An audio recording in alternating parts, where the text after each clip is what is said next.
Realty ने Godrej properties ने DV realty deal से अपने हाथ खींच लिए हैं। इन्वेस्टमेंट के स्ट्रक्चर और रीडेवलपमेंट से जुड़े रिस्क को लेकर कंपनी के स्टेक होल्डर्स कंफर्टेबल नहीं थे।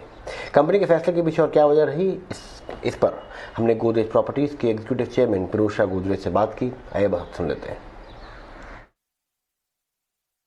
I think what changed was the feedback we received from our broader stakeholders. Of course, while we had consulted internally within the team and with our board, due to the price-sensitive nature of this information, there was no possibility of consultations with wider stakeholders prior to the announcement this week. So once we were able to do that, it was very clear that stakeholders, including our minority investors, were not comfortable with the decision, and I think pointed both to problems inherent with slum redevelopment from a risk perspective, particularly that these projects can often get delayed.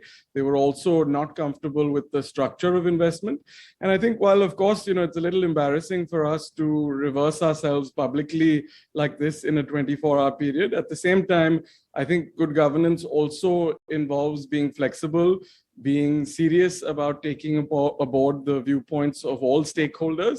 And if in the broader judgment of several stakeholders that we consider very important, we've made a mistake in this case, we're happy to take that as a learning, happy to reverse course, and not be stubborn and push through our decision over the objections of minority investors. So I think that's really what happened. We continue to think the financial logic of the transaction was quite solid, but we understand, and it's not that we hadn't thought of before, that the risks in redevelopment are quite significant. And we do think that if our broader stakeholders are not comfortable with the risks, that the right thing to do is take on board their feedback and correct course, as we have done in this case. SBI के chairman